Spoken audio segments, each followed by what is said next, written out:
आप सभी को प्रभु यीशु मसीह के नाम में जय मसीह की। तो आइए आज हम जानते हैं आत्मा कलीसिया से क्या कहता है। एक मसीही व्यक्ति को होली मनानी चाहिए या नहीं। रोमियो की किताब 12 अध्याय उसकी 2 आयत में लिखा है, इस संसार के सदृश ना बनो, परंतु तुम्हारे मन के नए हो जाने से तुम्हारा चाल चलन भी बदलता जाए, जिससे तुम परमेश्वर की भली और भावती और सिद्ध इच्छा अनुभव से मालूम करते रहो। बाइबल हमें इसके विषय में क्या बताती है। मेरे प्रियो, पहला यूहन्ना की किताब उसका 2 अध्याय 15 से 17 आयत में लिखा है, तुम ना तो संसार से और ना संसार में की वस्तुओं से प्रेम रखो। यदि कोई संसार से प्रेम रखता है तो उसमें पिता का प्रेम नहीं है, क्योंकि जो कुछ संसार में है, अर्थात शरीर की अभिलाषा और आंखों की अभिलाषा और जीविका का घमंड, वह पिता की ओर से नहीं परंतु संसार ही की ओर से है। संसार और उसकी अभिलाषाएं दोनों मिटते जाते हैं, पर जो परमेश्वर की इच्छा पर चलता है वह सर्वदा बना रहेगा। मेरे प्रियो, बाइबल हमें साफ बताती है कि ना तो तुम संसार से और ना संसार में की वस्तुओं से प्रेम रखो। तो मेरे प्रियो, हमें संसार के जैसे कार्य नहीं करना है, क्योंकि संसार में जो आंखों की अभिलाषा है वो तो मिटते जाएंगे।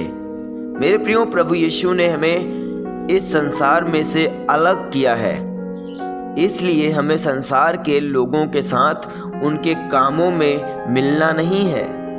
हमें संसार के जैसे नहीं बनना है, हमें अलग होना है इस संसार से।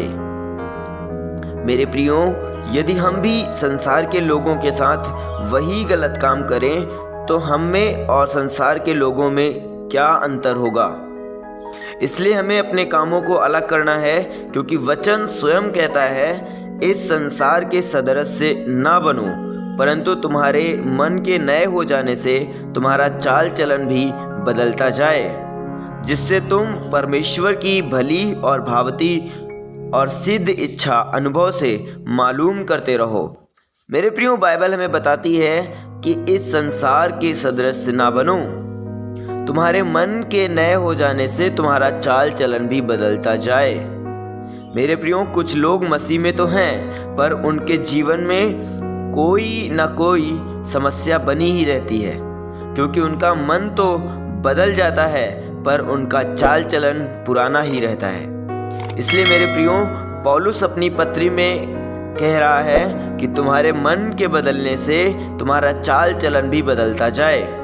क्योंकि मेरे प्रियो, आज संसार में ऐसे बहुत से लोग जो मसीह को तो मानते हैं, पर उनके चाल चलन संसार के जैसे ही हैं। यदि संसार के लोग होली खेलते हैं तो उनका भी दिल करता है। इस कारण परमेश्वर का वचन हमें साफ मना करता है कि इस संसार के सदृश से ना बनो। या ज्योति और अंधकार का क्या मेल। तो मेरे प्रियो, जो हम मसीह में हैं, हम संसार के कामों से दूर रहें, क्योंकि वचन कहता है कि यदि कोई संसार या उसकी वस्तुओं से प्रेम रखता है तो परमेश्वर से बैर रखता है। इसलिए मेरे प्रियो, यदि आप चाहते हैं कि आप परमेश्वर के अनुग्रह में बने रहो तो अपने चाल चलन को बदलो, संसार के कामों से दूर हटो और इस संसार में रहकर परमेश्वर के कार्यों को पूरा करो और परमेश्वर के राज्य को इस पृथ्वी भर में विस्तार से फैलाओ और संसार के अंधकार से दूर हटो, नहीं तो संसार का ये अंधकार आपको अपने में ले लेगा और आपका जीवन भी अंधकार हो जाएगा। इस कारण संसार से दूर हटो। मेरा मतलब है कि संसार के जैसे मत बनो और सच्चाई को पहचानो और उसी के पीछे हो लो, क्योंकि यीशु ने स्वयं ये कहा, मार्ग, सत्य और जीवन मैं हूँ, बिना मेरे पिता के पास कोई नहीं पहुंच सकता। इसलिए मेरे प्रियो, सच्चाई को अपनाकर उसी का पीछा करो और वही आपको अनंत जीवन में प्रवेश कराएगा, क्योंकि वो ही जीवन है। जय मसीह की। God bless you. परमेश्वर आप सभी को बहुतायत की आशीष दे।